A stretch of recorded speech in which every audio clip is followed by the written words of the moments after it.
साथियों नमस्कार, हमारे चैनल में आपका स्वागत है। मैं हूं रामचंद्र मौर्य।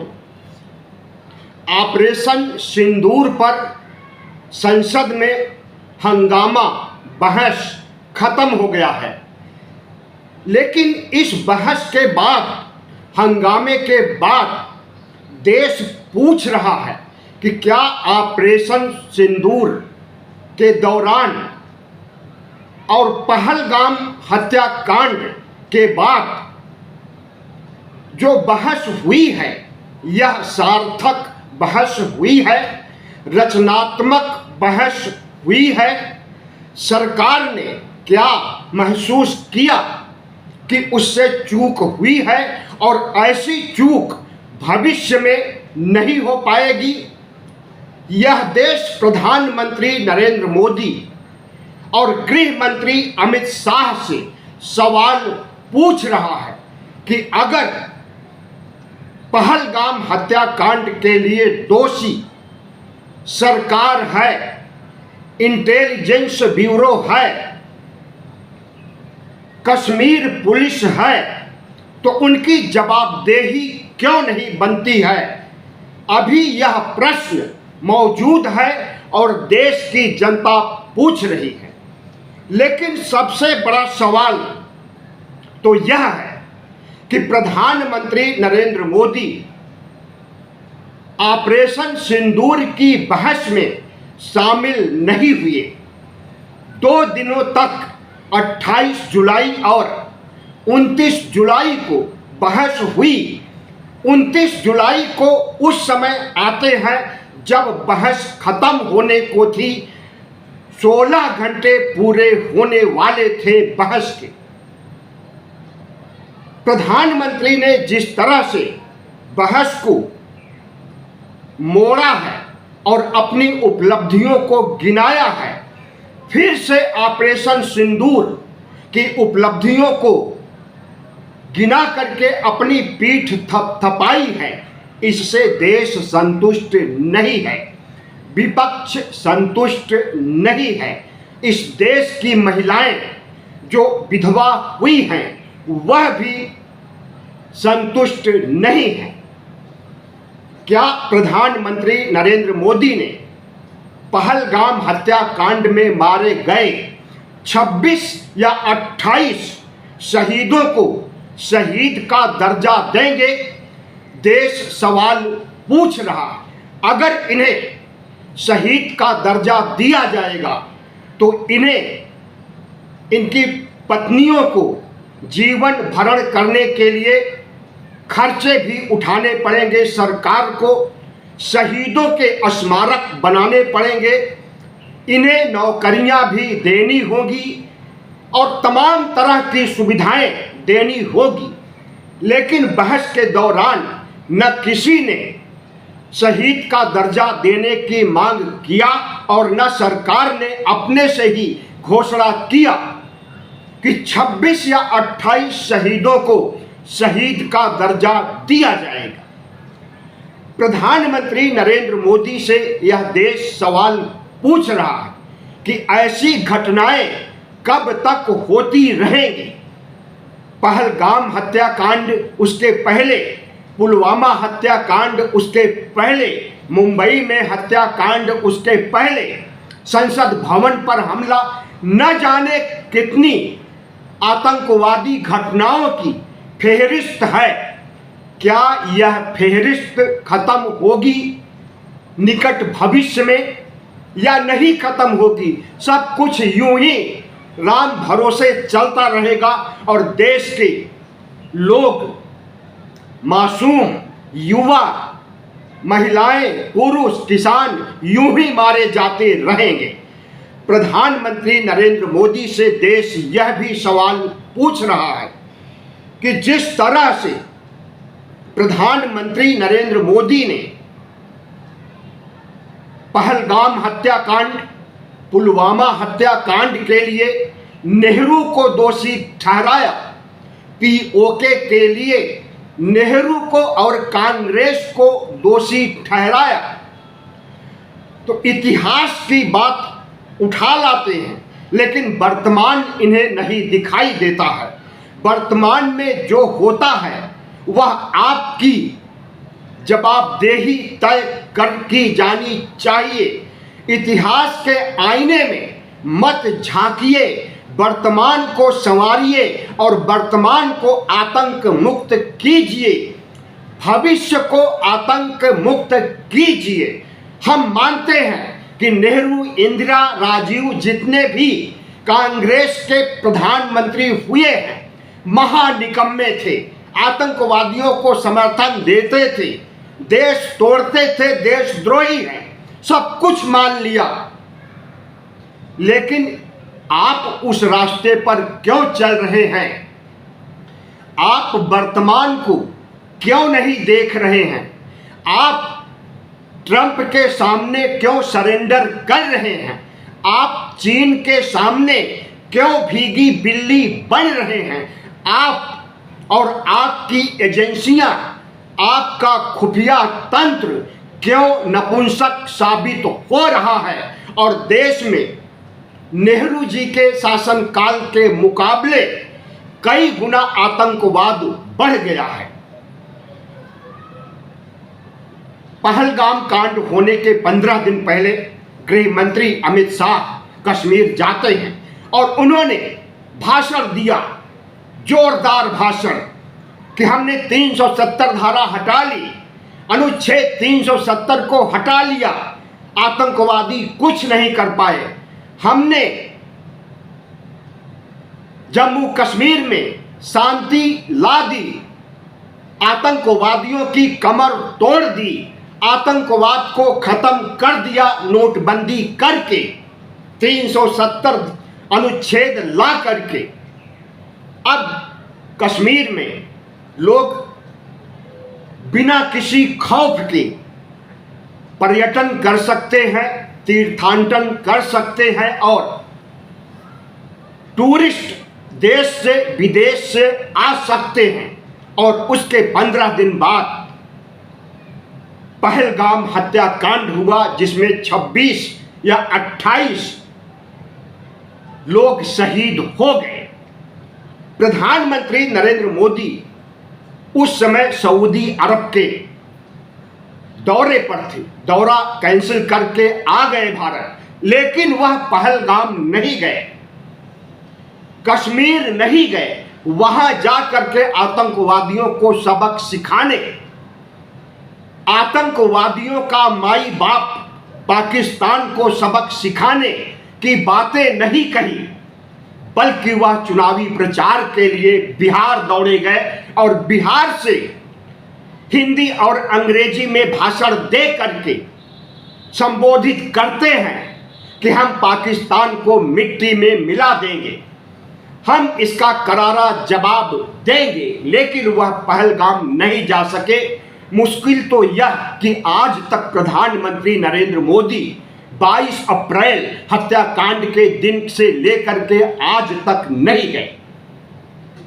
अखिलेश यादव ने सवाल उठाया कि 3 महीने से ज्यादा बीत गए, 22 अप्रैल को घटना होती है पहलगाम में और जब जुलाई महीने में इस पर चर्चा हो रही है ऑपरेशन सिंदूर पर, और जिस दिन चर्चा हो रही है उसी दिन ऑपरेशन करके सेना ने उन आतंकवादियों को मार गिराया जो आतंकवादी पहलगाम हत्याकांड को अंजाम दिए थे। तो क्या यह संयोग है या फिर प्रयोग है? अखिलेश यादव ने यह मामला उठाया और किसी भी नेता के भूते की बात नहीं थी कि इस पर सवाल पूछते। सिर्फ अखिलेश यादव को ही नहीं, यह बात हर किसी को कचोट रही है कि अपनी विफलताओं से बचने के लिए, संसद में होने वाले अटैक से बचने के लिए मुठभेड़ कराई गई और आतंकवादियों को मारा गया। अब वे आतंकवादी पहलगाम के ही हैं या कोई और हैं, अभी यह प्रमाणित नहीं हुआ है। लेकिन प्रधानमंत्री नरेंद्र मोदी, अमित शाह गृह मंत्री अपनी पीठ थपथपाने से बाज नहीं आए। यह देश सवाल पूछता है कि 16 घंटे तक बहस चली, लेकिन उस बहस से यह निष्कर्ष नहीं निकल पाया कि आतंकी घटना क्यों हुई, किसने करवाई, किसने किया, और उन्हें गिरफ्तार तक नहीं किया जा सका। खुफिया तंत्र के प्रमुख, गृह मंत्रालय के प्रमुख, कश्मीर के राज्यपाल, किसी ने जवाबदेही नहीं ली, किसी ने इस्तीफा नहीं दिया। ऐसा क्यों हुआ? सिर्फ जम्मू कश्मीर में ही नहीं, मणिपुर अभी भी जल रहा है। आए दिन आतंकी घटनाएं देश के किसी न किसी कोने में, आतंकी घटनाएं, नक्सली घटनाएं, दंगे, हादसे होते रहते हैं। मणिपुर में जो कुछ हुआ है पूरी दुनिया ने देखा है कि वहां पर महिलाओं को नंगा करके टहलाया गया, कत्लेआम किया गया, और अभी भी लोग विस्थापित हैं। वहां पर कोई सरकार नहीं है, राष्ट्रपति शासन चल रहा। तो सवाल यह उठता है कि ऑपरेशन सिंदूर से राजनीतिक फायदा उठाने का काम नरेंद्र मोदी ने क्यों किया? ऑपरेशन सिंदूर के बाद नरेंद्र मोदी बिहार पहुंचते हैं अपना वोट बैंक बढ़ाने के लिए। ठीक उसी तरह से जैसे पुलवामा कांड होने पर 40 से अधिक सैनिक मारे जाने के बाद उसका फायदा उठाने के लिए नरेंद्र मोदी ने इस देश के वोटरों को संबोधित किया और उसका फायदा उठाया। लेकिन पहलगाम हत्याकांड पर फायदा उठाने, वोट बैंक बढ़ाने की पूरी कोशिश किया, लेकिन बैक फुट पर आ गए। लेकिन बैक फुट पर आने का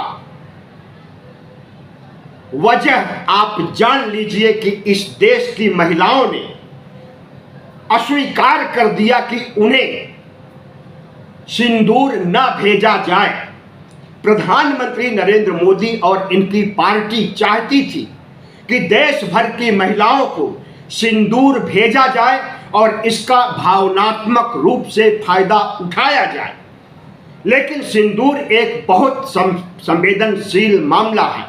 इस देश की महिलाओं ने चीख चीख करके कहा कि प्रधानमंत्री जी, सिंदूर देने, सिंदूर लाने का काम, सिंदूर माथे में लगाने का काम हमारे पतियों का होता है। किसी नरेंद्र मोदी का यह दायित्व या अधिकार नहीं है कि वह मुझे सिंदूर भेजे। इसके बाद सिंदूर भेजने का कार्यक्रम रद्द कर दिया गया। विपक्ष ने भी इस पर खरी खोटी सुनाई थी। तो इन्हें पहलगाम हत्याकांड का राजनीतिक या वोट जोड़ने, वोट बैंक से संबंधित फायदा नहीं मिलने वाला है, बल्कि पहलगाम क्यों हुआ, क्यों खुफिया तंत्र, प्रशासन तंत्र चूक गया और क्यों नहीं कोई इस्तीफे हुए, इसके लिए इन्हें नकारात्मक वोट पड़ने वाले हैं। इनका छद्म राष्ट्रवाद काम नहीं आने वाला है। संजय सिंह जो आम आदमी पार्टी के नेता हैं, सांसद हैं राज्यसभा में, उन्होंने पुरजोर ढंग से राज्यसभा में आवाज उठाई कि नरेंद्र मोदी ऑपरेशन सिंदूर के भाषण के दौरान 2 दिन तक क्या करते रहे, क्यों नहीं आए। ऑपरेशन सिंदूर से संबंधित जब सर्वदलीय बैठक होती है 24 अप्रैल को, तब भी नहीं आते हैं प्रधानमंत्री नरेंद्र मोदी। बिहार चले जाते हैं चुनाव प्रचार करने के लिए। 10 मई के बाद जब सर्वदलीय बैठक फिर से होती है, उसमें भी प्रधानमंत्री नहीं आते हैं। ऑपरेशन सिंदूर पर संसद में बहस होती है तो दूसरे दिन 1 घंटे के लिए प्रधानमंत्री आते हैं और भाषण देकर फारिग हो लेते हैं। प्रधानमंत्री नरेंद्र मोदी से संजय सिंह ने सवाल पूछा कि 18 घंटे काम करने वाले प्रधानमंत्री नरेंद्र मोदी इसी संसद भवन में अपने कक्ष में मौजूद थे, लेकिन वह बहस के दौरान नहीं आए। तो प्रधानमंत्री नरेंद्र मोदी अपनी जवाबदेही से क्यों बचते हैं? जिस तरह से राजनाथ सिंह ने झूठ बोला, जिस तरह से अमित शाह और विदेश मंत्री एस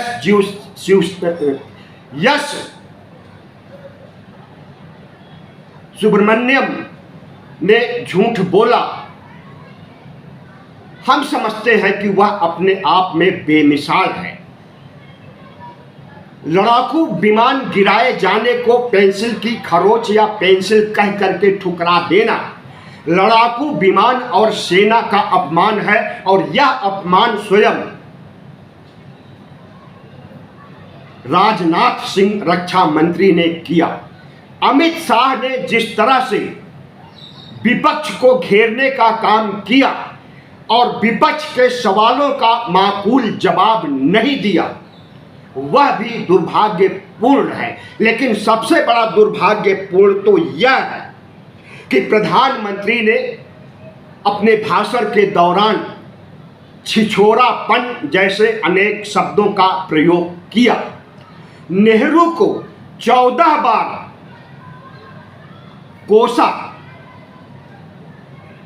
सोनिया गांधी को, राजीव गांधी को, राहुल गांधी को, प्रियंका गांधी को खलनायक साबित करने की कोशिश किया। राहुल गांधी आज एक संवैधानिक पद पर बैठे हुए हैं, नेता विपक्ष एलओपी के पद पर। जिस तरह से अपमान प्रधानमंत्री ने राहुल गांधी का किया है, अगर राहुल गांधी इसी तरह का अपमान करना चाहते तो क्या नरेंद्र मोदी, भारतीय जनता पार्टी इसे बर्दाश्त करती? राहुल गांधी, प्रियंका गांधी, संजय सिंह जैसे तमाम नेताओं ने प्रधानमंत्री नरेंद्र मोदी को ऑपरेशन सिंदूर के दौरान, भाषणों के दौरान बैकफुट पर ला दिया और पहली बार भारतीय जनता पार्टी संसद के अंदर भीगी बिल्ली बन गई। पहली बार लगा कि नरेंद्र मोदी इतना कमजोर हो गए हैं कि वह पुरजोर ढंग से विपक्ष के आक्रमण का जवाब तार्किक ढंग से, तथ्यात्मक ढंग से नहीं दे सके।